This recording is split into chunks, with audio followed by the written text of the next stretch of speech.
안녕하세요. 시어머니나 시누시집살이 때문에 고생하시는 분들 사연은 많이 들어봤는데, 저는 모실 시어머니도 없고 잔소리할 시누도 없는데도 시아버지 시집살이 할 고민에 결국 이렇게 용기 내서 사연 적어봅니다. 정말 앞으로가 막막할 지경입니다. 저는 결혼을 앞두고 있는 28살 여자입니다. 저와 결혼할 남자친구는 연애로 짧게 만나긴 했지만 성실한 모습에 결혼을 결정하게 되었습니다. 그런데 남자친구를 너무 몰라도 몰랐다는 생각이 드네요. 아니, 남자친구보다 남자친구의 배경에 대해서요. 안정적인 직장에 다니고 인품도 훌륭해서 정말 1등 신랑감이라는 생각이 들었습니다. 외모도 준수하고 매너도 좋아서 제 친구들에게 남자친구가 저에게 청혼했다는 사실을 알렸을 때 제 친구들 모두가 동시에 저를 부러워할 정도였어요.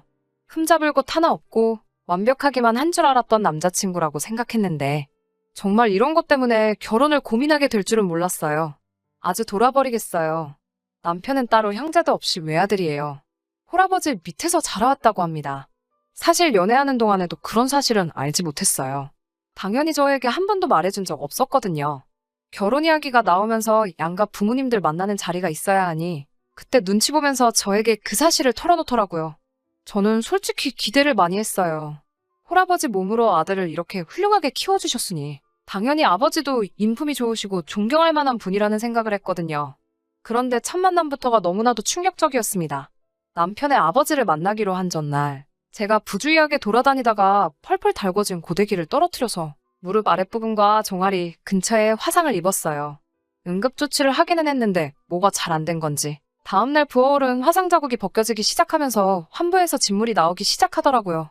화상 입은 곳도 아프긴 했지만 그래도 모처럼 처음 아버님을 만나기로 한 날인데 도무지 남자친구한테 날짜를 미루자고 말을 꺼낼 수가 없더라고요. 제가 부주의했던 것이기도 하고 아버님도 일부러 시간을 내주신 걸 텐데 크게 다치지도 않은 것 가지고 엄살 부린다고 안 좋게 보실 수도 있겠다는 생각이 들어서요. 평소에는 하늘하늘한 밝은 원피스를 즐겨 입는데 그 다음날만큼은 옷을 더럽히기 싫어서 바지를 입게 되었어요. 화상 입은 곳은 반창고를 붙여놓기는 했지만 걸을 때마다 바지에 쓸리면 아파서 하는 수 없이 바지단을 접어 올리고 밖으로 나갔습니다. 약속 장소는 유명한 모호텔 뷔페였습니다. 저는 남자친구와 미리 만나서 일찍 도착을 했어요. 시아버지를 기다리고 있는데 오시기로 1시간이 지났는데 오시지 않더라고요. 조금 늦으시는가 보다 생각하고 남자친구와 수다를 떨면서 기다리고 있었는데 약속한 시간보다 30분이 지나서야 시아버지가 도착을 하셨습니다. 제가 약속 시간 같은 거에 칼 같은 면이 있고 개인적으로 시간을 못 맞추는 사람들을 좋게 보는 편은 아니에요. 친구들을 만날 때나 남자친구를 만날 때도 약속 시간을 어기면 화를 많이 내는 편이거든요. 그래도 남자친구 아버님이기도 하고 무슨 사정이 있었겠지 하고 그런 성질은 부리지 않았어요. 남자친구도 그런 제 성질을 알기에 안절부절했었는데 제가 아무 말도 안 하는 걸 보고 슬쩍 고맙다고 하더라고요. 남자친구 아버님은 선이 굵고 강한 인상을 가졌지만 호감이 가는 미남형 얼굴이셨어요. 머리 색깔도 보통은 염색을 하실 텐데 흰머리를 아주 멋지게 넘기셔서 옷도 과하지 않게 세련되게 입으신 게 멋부리는 것도 좋아하시는 것처럼 보였습니다. 흰머리 관리도 잘 하시는 건지 보라색 느낌이 나는 게 아니라 정말 깔끔한 흰머리였어요. 남자친구의 외모가 딱 아버님에게서 왔구나 하는 생각이 들었습니다. 호쾌하게 웃으시며 늦어서 미안하다고 사과를 하시는데 사과하면서 하시는 말씀이 조금 마음에 걸렸어요.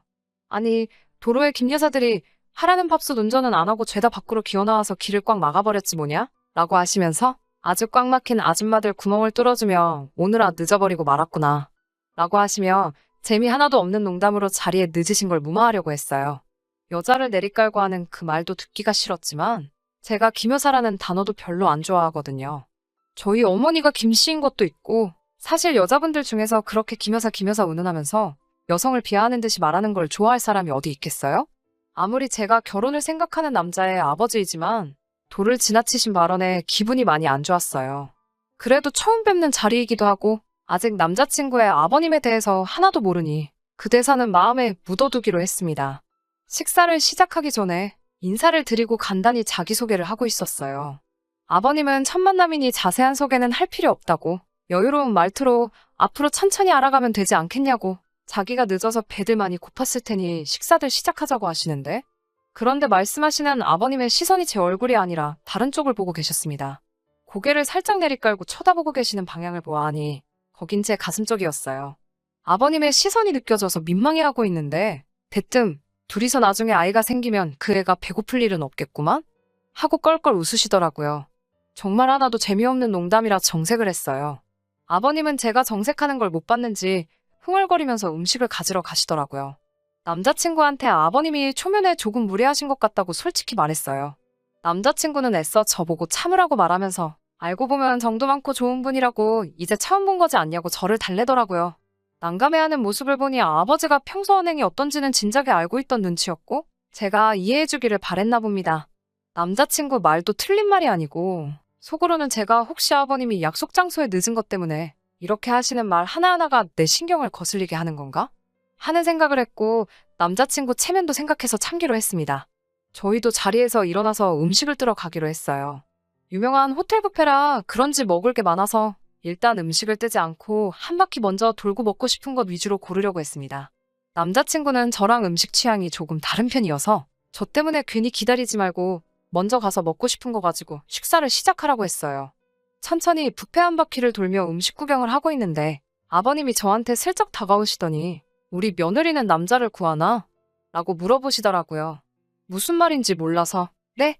하고 대답을 했는데 제가 화상 때문에 바지를 한쪽만 걷어올린 걸 보고는 다리 한쪽만 걷어올리고 있으면 남자를 구한다는 뜻인 것도 모르나? 하면서 또 껄껄 웃으며 음식을 들고 자리로 가시더라고요. 자리로 곧바로 가시는 걸 보니 드실 음식은 벌써 다 떠놓으신 상황이었는데 굳이 저한테 그런 더러운 농담 한마디 더 하려고 제가 있는 쪽까지 오셨다는 게 너무 화가 났어요. 그 더러운 농담에 아무 말도 못하는 사실이 화가 났고 수치심까지 느껴졌습니다. 당연히 밥 먹는 자리에서도 분위기가 좋을 수 없었어요. 식사하면서도 제가 제 화를 못 이겨서 말을 한마디도 못하고 있으니 저보고 여자가 애교가 왜 이렇게 없냐고 여자가 그렇게 애교가 없으면 나중 가서 남편한테 버림받는다 라고 말씀하시더라고요. 정말 제가 어디까지 참을 수 있나 테스트를 하려고 하는 건가 하는 생각도 들고 화나는 걸 참을 수가 없으니 그 자리에서 결혼이고 밥상이고 전부 뒤집어버리고 나오고 싶었지만 진짜 남자친구 체면 생각해서 속으로 꾹꾹 눌러가며 참았습니다. 식사 자리가 끝나고 원래는 남자친구와 데이트를 하려고 했는데 다리 다친 것도 아프고 도저히 그럴 기분도 아니어서 집으로 돌아왔어요. 뒤도 안 돌아보고 들어가는데 남자친구가 쫓아오면서 미안하다고 계속 사과하더라고요. 자기 아버지가 저한테 어떤 실수를 한 건지 알고는 있나 봐요. 그날 이후로 남자친구한테 연락 한 번 안 했고 벌써 일주일이 지나갔어요. 남자친구는 제발 전화 좀 받으라며 매일같이 연락을 해오고 저는 받아야 할지 말아야 할지 고민되네요. 아들은 아버지를 닮는다는데 남자친구도 만난 지 얼마 안 된 저에게 본인의 본 모습을 숨기고 있고 사실은 그런 저질농담 같은 걸 거침없이 말하는 그런 사람일까봐 걱정돼요. 진짜 어떻게 해야 하는 건지 제 마음도 모르겠고 정신없기만 하네요. 혼자 소갈이 하다가 이렇게 사연 한번 보내봤습니다. 후기 보내드립니다. 남자친구가 집까지 찾아오고 난리도 아니어서 무슨 말이 하고 싶은 건지 드러나 보려고 한번 만났어요. 결국 자기 아버지가 실수한 거에 대해서 사과하고 저를 이해시키려고 하더라고요. 원래도 짓궂은 농담을 좋아하시는 분인데 정말 그 속에는 악의가 하나도 없다고 하면서 정도 많고 따뜻한 분이시라고 저보고 이제 그만 화를 풀어달라고 말하더라고요. 자기도 미치겠다고. 그렇다고 아들 여자친구가 아버지 저질 농담하는 거 듣기 싫다고 그 말투를 고치라고 할 수도 없는 노릇이지 않겠냐고. 자기 좀 이해해달라고 하더라고요. 계속 강조하는 건 정말 아무런 속뜻 없이 하시는 장난 같은 거고 저도 겪다 보면 아버지를 진심으로 좋아하고 존경하게 될 날이 올 거라고 빌어대는 통에 저도 한번 접고 어떻게 되는지 지켜보기로 했습니다. 하지만 집어럽게 못 준다고 남자친구 아버님의 도를 지나친 발언과 행동에 저는 결국 견딜 수가 없었고 남자친구와는 결혼을 하지 않겠다 선언을 했습니다. 아버님과 다시 만나게 된 건 얼마 전이었어요. 저는 다시 보고 싶은 생각이 없었는데 남자친구는 굳이 저와 아버님의 관계를 개선해야겠다고 생각했는지 무리해서 약속을 잡더라고요. 원래는 한정식집에서 만나뵈려고 했는데 몸보신을 좀 하고 싶다고 하셔서 근처 백숙집으로 자리를 옮기게 되었어요. 메뉴가 여러 가지가 있었는데 세 사람 모두 해신탕으로 통일을 했습니다. 해신탕 다들 아시죠? 일반적인 삼계탕에다가 문어랑 전복 같은 게 추가로 들어간 거요. 제일 비싼 메뉴라서 그걸로 골랐습니다. 아무튼 음식 주문을 받는데 주문을 받으러 온 사람이 조금 나이가 어려 보이는 여자였어요. 대학생이 아르바이트로 일을 하고 있는 건지 부모님 가게를 돕고 있는 건지는 몰랐지만 저보다도 훨씬 어려 보였습니다. 어린 나이에 벌써부터 이런 일 하고 있는 걸 보니 저한테는 그 모습이 그렇게 예뻐 보일 수가 없더라고요. 아버님은 제가 아버님 때문에 남자친구와 싸웠다는 사실은 인지조차 못하고 계셨는지 주문받으러 온 그녀가 오자마자 또 당당하게 농담을 시작하시더라고요. 아가씨, 이 집 백숙은 연계를 쓰나? 라고 물어보시더라고요. 주문받던 그 여자는 똘망똘망하게 저희는 토종닭을 써서 연계는 쓰지 않는다고 대답을 했어요. 그러자 아버님이 실망스러운 표정을 짓더니 여자든 닭이든 젊고 어린 게 맛있는 법인데 라면서 말도 안 되는 농담을 또 하시더라고요. 주문받던 여자는 그런 농담이 익숙했는지 대수롭지 않게 토종닭이라서 조금 질기다는 느낌을 받을 수도 있는데 연계보다 훨씬 몸에 좋은 거예요, 사장님. 하고 아무렇지 않게 지나가더라고요.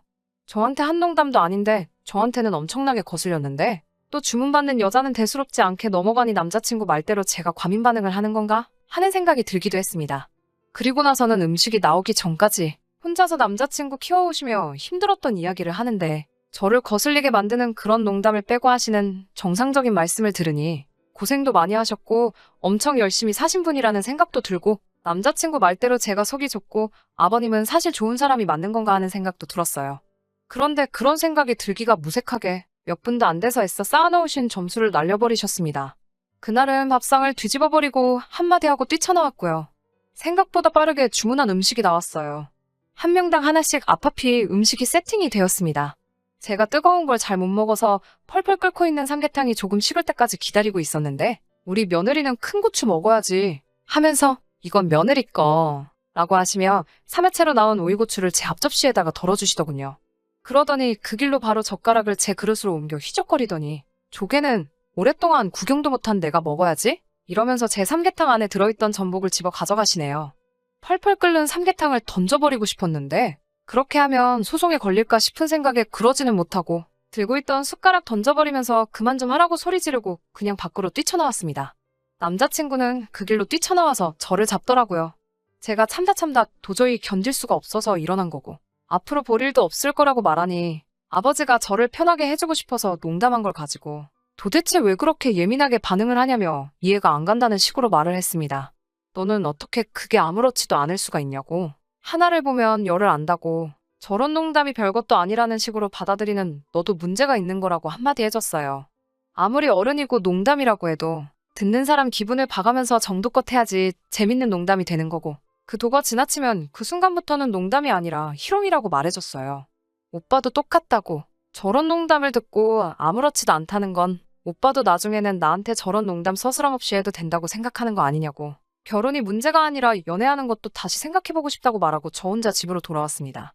잘못한 걸 이해를 했는지 뭔지는 모르겠지만 더 이상 저를 잡으러 쫓아오지도 않고 제자리에 가만 서서 제가 멀어져가는 것만 바라보고 있더라고요. 바로 얼마 전 이야기예요. 엊그제까지는 전화 좀 받으라고 하면서 하루에 12번도 전화를 했는데 요 몇 일간은 전화 한 통 없네요. 아버지 버릇을 고쳐놓겠다고 해도 저는 다시 만날 생각이 없습니다. 언젠가는 남자친구도 제가 한 말이 무슨 뜻인지 이해할 날이 올 거예요. 개인적인 생각이지만 이런 식으로 결혼할 여자 2~3명 정도 더 놓치고 나서 이해하겠지만요. 사실 싱숭생숭하고 안타깝기도 합니다. 정말 짧은 연애 기간 동안 결혼까지 결심하게 할 정도로 하나도 모자란 점이 없는 사람이었는데 말이에요. 10월드 하지만 이런 일로도 파혼을 하는 사람이 있네요. 그리고 그런 사람이 바로 저라는 것도 참 웃기는 일이에요. 아직도 생각하면 화가 나기도 하면서 한편으로는 안타까울 때도 있습니다. 앞으로 저한테 좋은 일 생기고 더 좋은 사람들과 가족들을 만날 수 있게 다들 응원해 주시고 이야기는 여기서 끝내도록 하겠습니다.